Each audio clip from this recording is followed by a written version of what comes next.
വയനാട് ഉരുൾപൊട്ടൽ ദുരന്തത്തിന്റെ പശ്ചാത്തലത്തിൽ സമാഹരിച്ച ഫണ്ട് കോൺഗ്രസ് എന്ത് ചെയ്തു? അതിന്റെ കണക്കുകൾ എവിടെ? ഇത്തരം ചർച്ചകളാണ് ഈ തിരഞ്ഞെടുപ്പ് പ്രചാരത്തിലെ ചൂടേറിയ ചർച്ചയായി മാറിയിരിക്കുന്നത്. ഒരു ചാനൽ ചർച്ചയിൽ കോൺഗ്രസ് പ്രതിനിധി CPIM കേന്ദ്ര കമ്മിറ്റി പിരിച്ച കണക്ക് ചോദിച്ചു. എന്നാൽ അരമണിക്കൂർ പോലും തികഞ്ഞില്ല. കൃത്യവും വ്യക്തവുമായ കണക്ക് CPIM general secretary MA baby social മീഡിയയിൽ പങ്കുവച്ചു. ഇതോടെ ശരിക്കും വെട്ടിലായിരിക്കുകയാണ് കോൺഗ്രസ്. കേരളം കണ്ട ഏറ്റവും വലിയ പ്രകൃതി ദുരന്തങ്ങളിലൊന്നായ വയനാട് ഉരുൾപൊട്ടലിൽ സർവ്വതും നഷ്ടപ്പെട്ട മനുഷ്യരെ ചേർത്ത് പിടിക്കാൻ ലോകമെമ്പാടുമുള്ള മലയാളികൾ കൈകോർത്ത കാഴ്ച നാം കണ്ടതാണ്.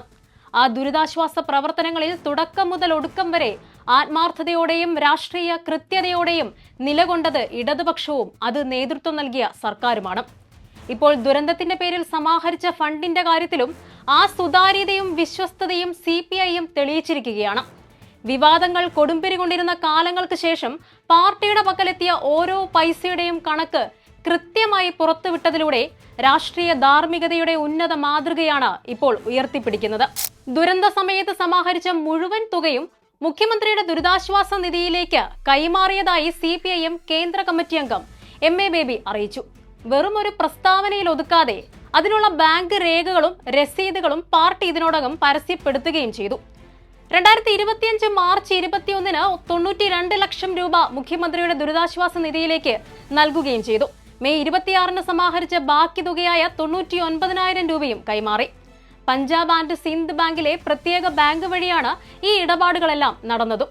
ഇതിനു പുറമെ കർഷക പ്രസ്ഥാനങ്ങളായ അഖിലേന്ത്യാ കിസാൻ സഭയും കേരള കർഷക സംഘവും ചേർന്ന് സമാഹരിച്ച 1 കോടി രൂപയും മുഖ്യമന്ത്രി പിണറായി വിജയന് നേരിട്ട് കൈമാറി.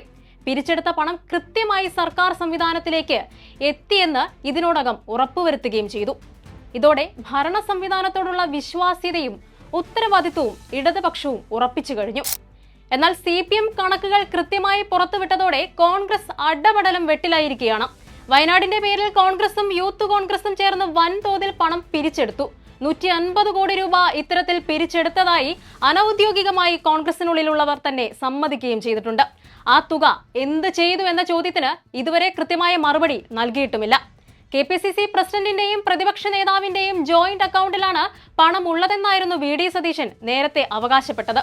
സതീശന്റെ വാദത്തിലെ പൊള്ളത്തരം സോഷ്യൽ മീഡിയയിലും രാഷ്ട്രീയ വേദികളിലും വലിയ ചർച്ചയായി മാറിക്കഴിഞ്ഞു. തിരഞ്ഞെടുപ്പ് നാമനിർദ്ദേശ പത്രികയ്ക്കൊപ്പം സമർപ്പിച്ച സത്യവാങ്മൂലത്തിൽ ഇത്തരമൊരു ബാങ്ക് അക്കൗണ്ടിനെ കുറിച്ച് നേതാക്കൾ സൂചിപ്പിച്ചിട്ടില്ലെന്ന ആരോപണം ഗൗരവകരമാണ്. ജനങ്ങളിൽ നിന്ന് സമാഹരിച്ച കോടിക്കണക്കിന് രൂപ രേഖകളിൽ എവിടെയും കാണാനില്ല എന്നത് ദുരൂഹതകളേറെ വർദ്ധിപ്പിക്കുന്നുമുണ്ട്. AICCയുടെ ബാലൻസ് ഷീറ്റിലും വയനാട് ഫണ്ടിനെ കുറിച്ചുള്ള പരാമർശമില്ലാത്തത് അണികൾക്കിടയിൽ പോലും അതൃപ്തി ഉണ്ടാക്കുന്നുമുണ്ട്. ഇത്രയും കണക്കുകൾ വ്യക്തമാക്കിയ സാഹചര്യത്തിൽ ജനങ്ങളുടെ വേദനയെ രാഷ്ട്രീയ ലാഭത്തിനോ സാമ്പത്തിക ലാഭത്തിനോ വേണ്ടി ഉപയോഗിക്കുന്നില്ല എന്നതാണ് ഇടതുപക്ഷത്തിന്റെ നയമെന്ന് നമുക്ക് ഉറപ്പിച്ചു പറയാം. മുഖ്യമന്ത്രിയുടെ ദുരിതാശ്വാസ നിധിയിലേക്ക് പണം എത്തിയിട്ടുള്ളതിനാൽ തന്നെ അത് അർഹരായവരിലേക്ക് കൃത്യമായി എത്തുമെന്ന് ഉറപ്പാണ്. എന്നാൽ സ്വന്തം നിലയ്ക്ക് അക്കൗണ്ട് തുടങ്ങി പണം പിരിക്കുകയും അത് ദുരിതാശ്വാസ നിധിയിലേക്ക് നൽകാതെ പിടിച്ചുവെക്കുകയും ചെയ്യുന്നത് ദുരിതബാധിതരോടുള്ള വഞ്ചനയല്ലേ? രാഷ്ട്രീയ പോര് ആളിക്കത്തുന്ന ഈ സാഹചര്യത്തിൽ മുഖ്യമന്ത്രി നേരിട്ട് ഈ വിഷയത്തിൽ ചോദ്യങ്ങൾ ഉയർത്തിയിട്ടും വ്യക്തമായ മറുപടി നൽകാതെ ഒഴിഞ്ഞുമാറുകയാണ് കോൺഗ്രസ് നേതൃത്വം. ഒരു രാഷ്ട്രീയ പ്രസ്ഥാനം ജനങ്ങളിൽ നിന്ന് സഹായം അഭ്യർത്ഥിക്കുമ്പോൾ ആ പണം എങ്ങനെ ചെലവഴിക്കുന്നു എന്ന് ജനങ്ങളെ അറിയിക്കാനുള്ള ബാധ്യത അവർക്കുണ്ട്. CPIM ചെയ്തതുപോലെ ബാങ്ക് സ്റ്റേറ്റ്മെന്റുകളും രസീതുകളും പുറത്തുവിടാൻ തയ്യാറാകാത്തത് എന്തുകൊണ്ടാണ്? കോൺഗ്രസിന്റെ വായടപ്പിക്കാനുള്ള യഥാർത്ഥ കാരണം എന്താണ്? ഈ ചോദ്യം വരാനിരിക്കുന്ന നിയമസഭാ തെരഞ്ഞെടുപ്പിൽ UDFനെ പ്രതിരോധത്തിലാക്കുമെന്ന് ഉറപ്പാണ്.